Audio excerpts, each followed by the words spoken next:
네, 안녕하세요. 드림파트너스입니다. 오늘은 3월 22일이고요. 장마감 분석 한번 보도록 하겠습니다. 코스피는 마이너스 1.3%, 코스닥은 플러스 0.3%. 그래서 보합권 정도로 마감을 했고요. 차이점은 이제 개인들만 이제 매수를 했는데, 코스피는 금융투자가 좀 매수 참여를 했고요. 코스닥은 기관하고 금융투자가 좀 매수를 했는데, 우선은 지수는 좀 보합인데 그 시장에 좀 테마주가 굉장히 강한 시기예요. 지금뿐 아니라 이제 지난 뭐 2월부터 이어져 오는 조정장에서 테마주들이 좀 강한 상승을 하는 경우가 많이 있기 때문에 코스닥은 상대적으로 좀 이런 테마주들이 주가 지수를 이제 좀 끌어올린 것처럼 보이고요. 물론 이제 대형주나 코스피도 테마주가 없진 않지만 시가총액 상위의 비중을 차지하는 그런 뭐 삼성전자, 하이닉스, 뭐 현대차, 기아차 이런 좀 기업들이 많다 보니까 지수가 상대로 좀 강하지 못했습니다. 그래서 지금은 좀 시장 트렌드에 맞지 않는 그런 종목을 가지고 계신 분들은 굉장히 좀 지루한 장이 될 거라고 좀 보여요. 그래서 그걸 뭐 갈아타자고 말씀드리는 건 아니고요. 다시 한번 좀 상승장이 오게 된다면 뭐 기존 종목들도 올라갈 거니까 다만 좀 소외되고 있다 이렇게 안내를 드리는 겁니다. 오늘 상승 종목을 좀 보면요, 우선은 원익큐브가 상한가를 갔고요. 그리고 FN 가이드가 상한가를 갔고요. 그리고 승일이 상한가를 갔고, 한국석유랑 펜스타 엔터프라이즈, 예, 여기에 이제 상한가를 갔는데, 세 종목이 윤석열 관련주예요. 그래서 FN 가이드도 거의 뭐 천여주라고 보면 되고요. 이제 지난 한번 3월 11일에 한번 신혼이 있었지만 거의 천여주라고 보면 되고, 그리고 승일도 윤석열 관련주로 이제 상한가, 그리고 원익큐브까지 강하게 움직였는데, 원익큐브는 좀 됐죠. 그런데 그 신규주가 계속 나오면서 강하게 상승을 하고 있습니다. 그냥 재료는 뭐 그냥 갖다 붙이는 거죠. 대부분 갖다 붙이면서 계속 오르고 있는데 아직 굉장히 강해요, 시장에서. 그래서 이것뿐만 아니라 금강철강이 또 26% 상승을 했고요. 그리고 애니 능률도 뭐 계속 오릅니다. 오늘 19% 엄청나게 많이 올랐어요. 그리고 웅진도 좀 반응이 있었고, 그리고 서현하고 러셀, TBC는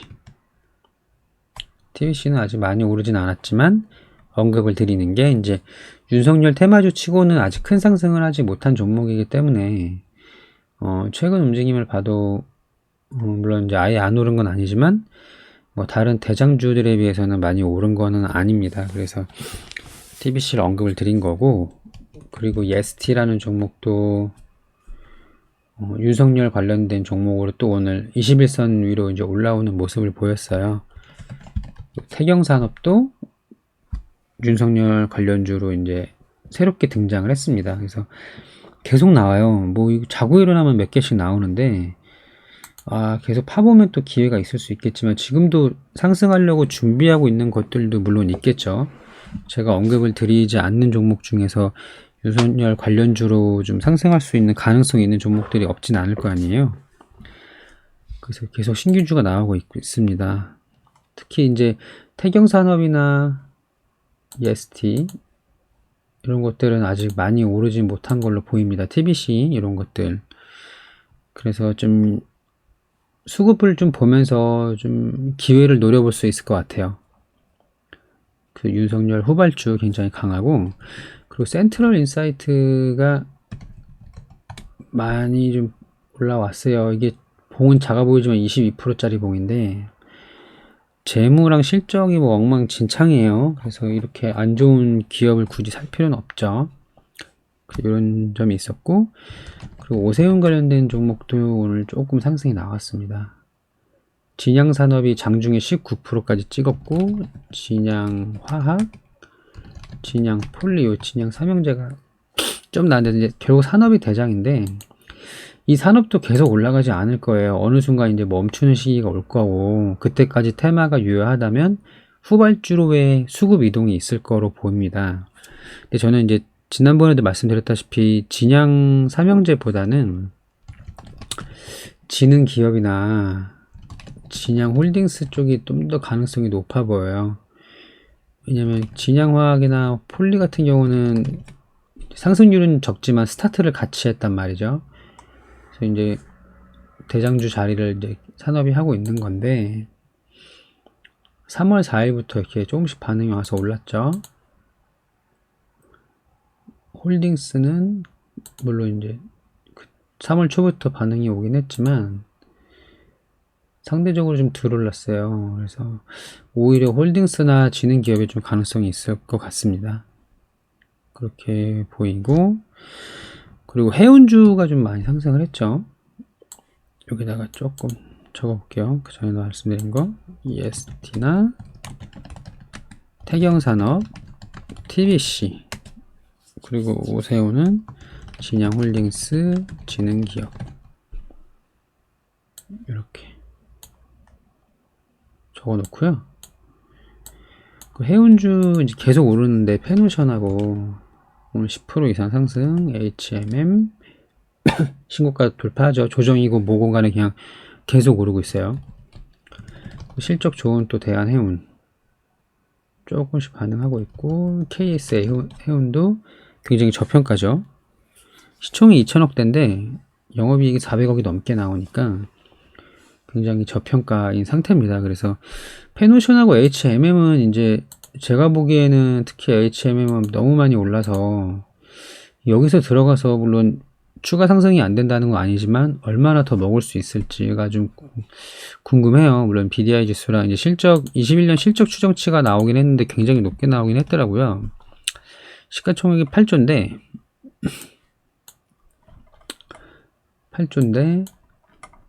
2021년 추정치가 이제 2조 3천억이 나왔거든요. 근데 이거는 아직 이제 많이 남았잖아요. 이제 실적 발표까지 하려면은 1년이 남았기 때문에 물론 추정치가 매우 좋고 BDI 해운 운임 지수가 굉장히 좋고 계속 상승 중에 있는 건 너무 좋은데 이 계속 무한정 상승하는 거 없기 때문에 사실 좀 부담스러워요. 이게 더 많이 오를 수도 있겠지만 이미 코로나 저점 대비해서 그때 2,000원이었으니까 10배 이상 올랐잖아요. 그죠?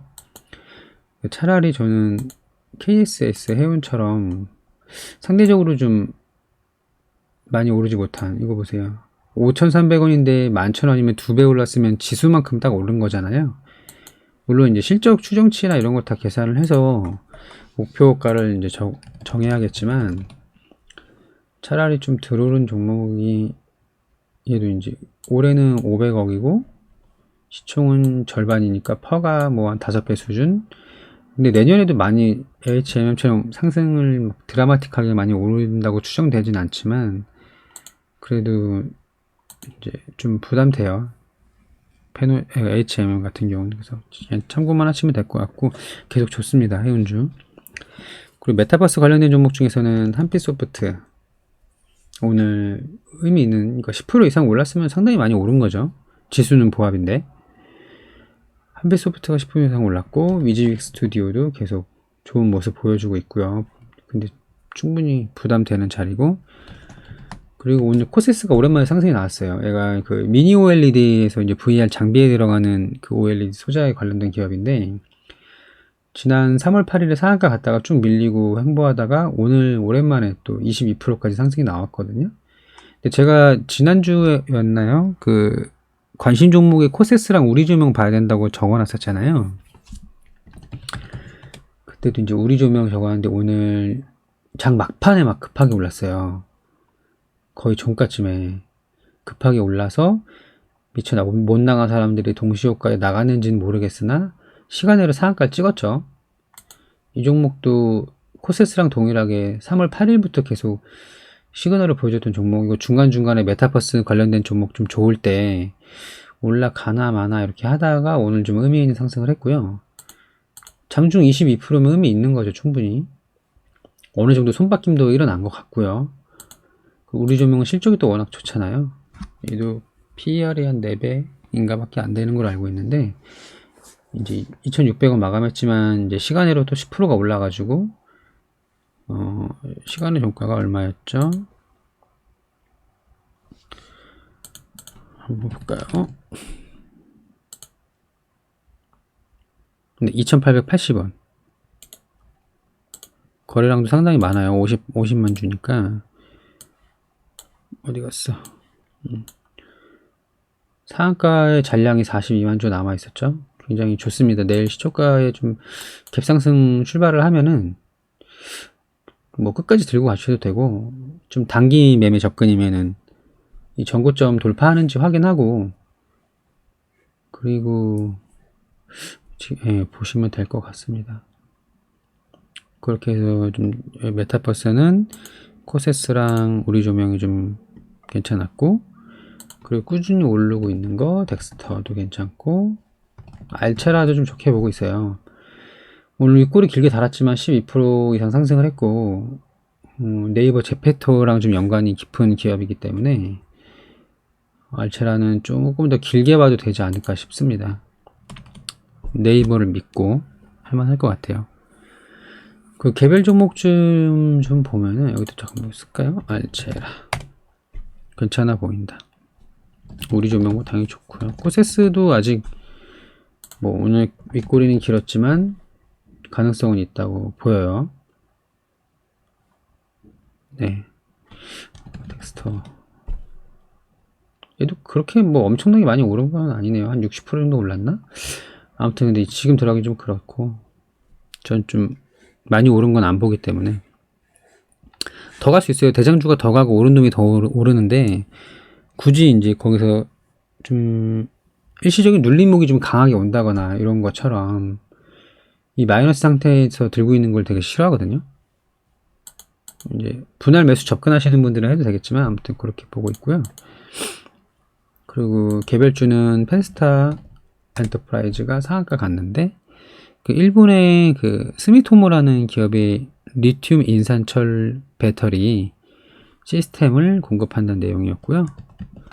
STX 중공업은 얘도 상한가까지 갔다가 좀 많이 밀렸는데, 이제 물적 분할한다고 해요. 연료전지 부분이랑 재생에너지 부분 나눠가지고 그 내용이 있었고, 큐브앤컴퍼니는 관리 종목 좀 해제된다는 이슈 때문에 20% 이상 올랐는데, 기본적으로 실적 좋지 않은 거, 물론 그 턴어라운드는 되게 좋은 호재죠. 흑자 전환 턴어라운드는 되게 좋은 호재인데, 저는 그렇게 손이 안 나가더라고요. 제가 이런 기업을 이렇게 방법은 되게 여러 가지가 있죠. 좋아하는 다 이제 그 섹터나 이런 게 다 틀린데, 저는 이런 걸 별로 좋아하지 않습니다. 왜냐면 살 게 그렇게 많은데, 코로나 저점이 1170원인데 2080원이네요. 아무튼 그런 내용이 있었고요. 그래, NSN 이것도 17% 올랐는데, 지난 금요일까지만 해도 거의 하한가 가까이 갔던 종목인데요. 관리 종목이 좀 탈피 된다는 그런 내용이 있는 것 같은데, 굳이 이런 거 사는 분들은 없겠죠. 엉망진창인. 또 잘 될 수도 있는 거고, 또 이 종목을 갖고 계신 분도 계시니까 더 이상 언급은 하지 않겠습니다.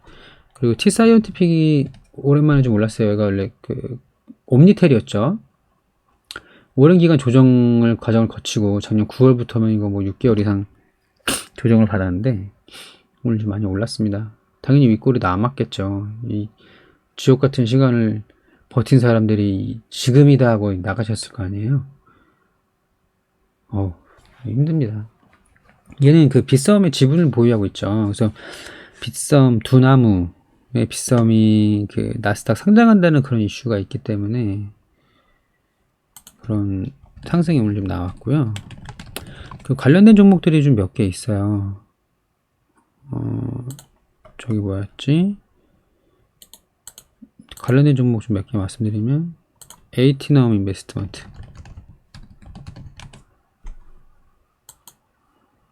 그리고 우리기술 투자,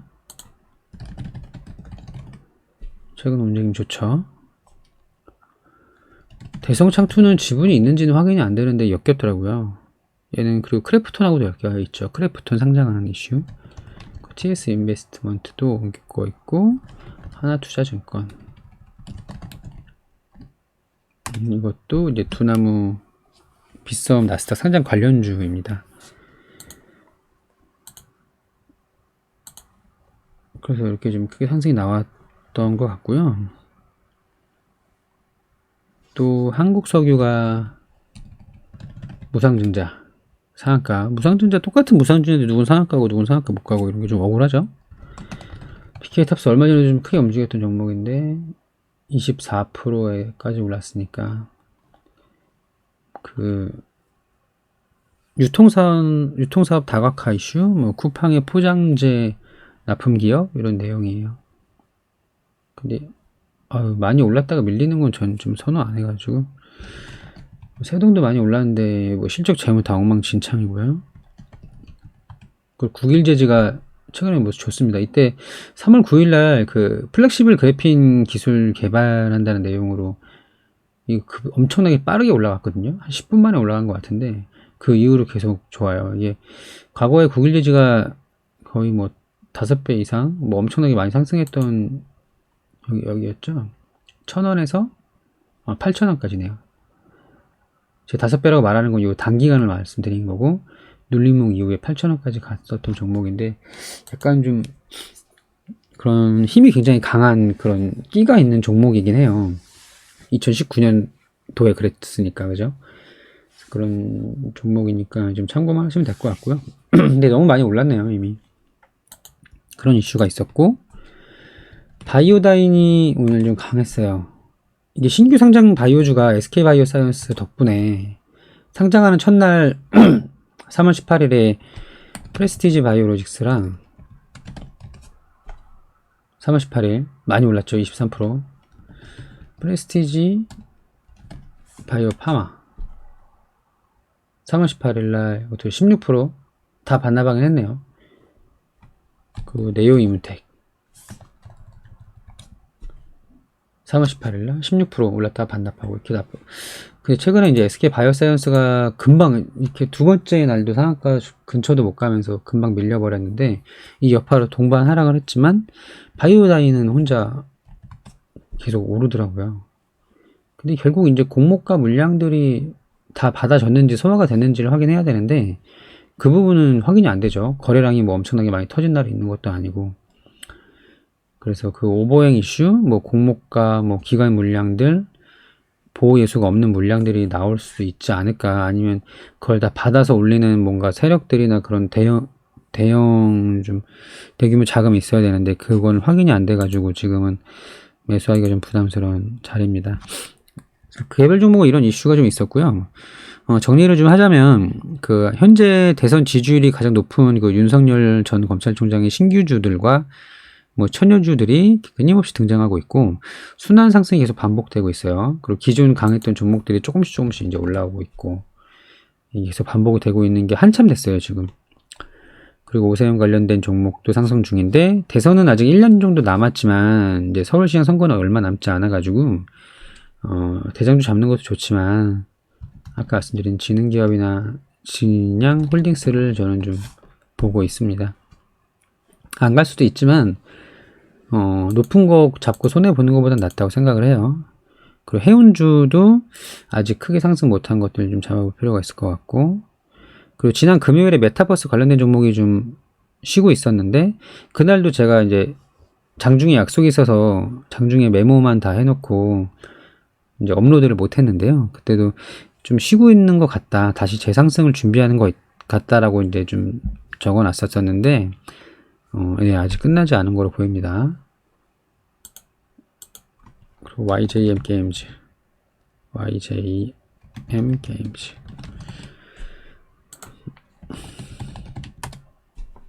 아직 못 올렸죠? 아무튼 그런 메타버스도 아직 좀 계속 유효하고요. 신규 상장된 바이오 종목 잘 모르겠어요. 바이오 제가 잘 못해서. 그래서 본격적인 좀 실적 장세가 온다는 의견들이 많이 있는데 그 전까지는 계속 테마주가 좀 유효할 거로 보입니다. 뭐 정치 테마주, 메타버스, 코인, 디지털 화폐, 자동차 부품주 등 뭐 많이 있잖아요.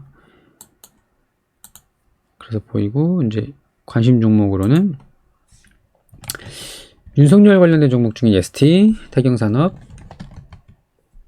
TBC, 오세훈, 진양 애들, 지능기업, 알차라, 메타버스 좋게 보고 있어요. 우리 점요. 코세스, YJM 게임즈 좋게 보고 있고, 그리고 그 아기상어 스마트 스터디 관련된 종목 중에서 KTCS가 오늘 거래량은 많이 터지진 않았지만 3% 정도 상승이 나왔거든요. 근데 물론 이렇게 조금 삐죽 나온다고 무조건 인기 간다 만다 이렇게 볼 수는 없지만 다들 쉬고 있어요. 삼성출판사, 톱박스 코리아, 오로라는 뭐 제대로 오른 것도 없고 아무튼 쉬고 있는데 약간 상승이 나온 거 보니까 삼성출판사에 이제 더 이상 못 들어가잖아요. 5만원이 넘어버렸으니까. 뭐 종가는 5만원 밑에였지만, 수급 이동이 있을 수도 있지 않을까. 그렇게 보입니다. 네, 이렇게 좀 장을 마감해 볼 수 있을 것 같고요.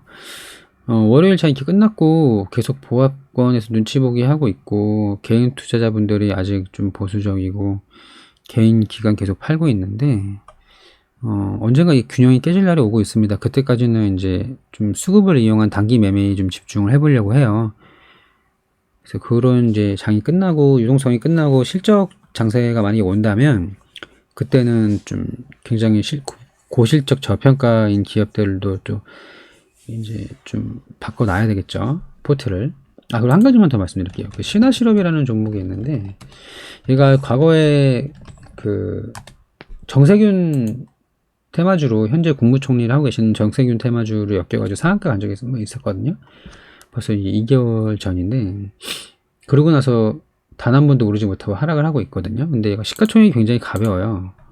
300억이 채 안 돼요. 그때 상한가 갔을 때 300억이 좀 넘었었는데 292억이고 뭐 실적은 뭐 적자가 겨우 아닌 정도의 수준인데 뭐 배당 100원씩 계속 주고 있고요. 올해도 100원 주죠. 그리고 부채가 적은 편이고 유불도 어느 정도 있고 그리고 무엇보다도 이렇게 흑자 기업이고 시총이 가볍고 이게 굉장히 커요. 상장 주식수가 120만 주밖에 안 되기 때문에 여기서 대주주 지분이 40%가 넘거든요. 최대 주주가 대충 보면 이제 51% 정도 되니까 이쪽에 신종 요 분이 이제 45%. 그러니까 최대 주주 물량 대충 절반 빼면은 유통 주식 수가 60만 주밖에 안 돼요. 굉장히 적은 거죠. 그래서 하루 거래량이 만 주가 뭐 2만 주를 넘긴 적이 거의 없었거든요. 근데 이런 종목들이 특징이 이제 매도 나온 물량이 되게 적기 때문에 그냥 받아서 쓸어서 올려버리면 엄청나게 빠른 속도로 상승을 할 수 있다는 얘기예요. 그래서 만약에 물량 작업이 되어 있다, 누군가 물량을 모았다고 하면 이 보세요. 저는 작전주 이런 거 잘 몰라요. 그냥 제 감을 말씀드리는 거예요. 물량을 누군가가 좀 모았다고 하면 그 물량이 잠겼다고 하면은 매도 물량이 없이 호가도 굉장히 얇거든요. 그냥 쭉쭉 상승할 수 있을 것 같고 저는 이때 사실 좀 눌림을 주고 가려고 했는데 이 1월 이후로 조정장이 오면서 정치 테마주가 되게 잠잠했었거든요. 이 정세균뿐만 아니라 윤석열 관련된 종목들도 아이크래프트 1월 없었죠. 애니능률 이때부터 저 계속 눈여겨보고 있었거든요. 3,600원 이거는 3,200원 반응 없다가 이제 최근에 올라왔으니까 이재명 관련된 종목은 최근에 좀 빠지고 있긴 하지만 저는 이 신화실업도 좀 가능성이 있어 보입니다. 네, 그렇게 보시면 될 것 같고 이재명 테마주 지금 지지율이 역전됐죠. 윤석열의 지지율이 올라가고 이재명 경기도지사 분께서 지지율이 떨어지면서 또 오리엔트 형제들은 엄청나게 많이 빠지고 뭐 형지, 토탈소프트 이런 거 많이 빠졌어요. 근데 계속 이게 변하지 않을까요? 지지율이라는 거는 어차피 여당 야당이고 지지하는 사람은 정해져 있는데 이 여당의 표가 야당의 표로 가는 경우는 쉽지 않잖아요. 특히 이제 오리엔트 바이오 같은 경우는 그 감사보고서 관련 좀 악재가 있었던 것 같은데 뭐 지금 무조건 사자는 건 아니고 지지하는 선을 어느 정도 확인한 뒤에 좀 안정적으로 받쳐지는 구간이 확인이 되면은 다시 한번 매수 타이밍이 올 수도 있지 않을까라는 생각을 합니다. 그러니까 들어오는 건 좀 안 빠지고, 그래서 이재명 관련주 누가 봐도 뭐 대선 후보의 세 손가락 안에 들어가는 후보잖아요. 그래서 이렇게 좀 관심 있게 보고, 근데 이거는 바로는 아니고 지지 라인 확인 후 안전한 자리일 때 이렇게 볼 수 있을 것 같아요. 근데 테마주의 그 원재료인 그 해당 후보의 뭔가 악재가 아니라 기업 자체의 악재가 있는 것은, 그 악재가 사실이라면 이 혼자만 좀 소외될 수가 있기 때문에 오리엔트는 많이 빠져서 가격이 싸지긴 했지만 조심스럽고요. 그 외에 다른 종목들은 좀 볼 필요가 있지 않을까 싶어요. 그래서 이렇게 해서 오늘 장을 좀 마감해 보고요. 내일 또 장 마감 후에 마감 분석으로 또 한번 찾아오겠습니다. 네, 시청해 주셔서 감사합니다.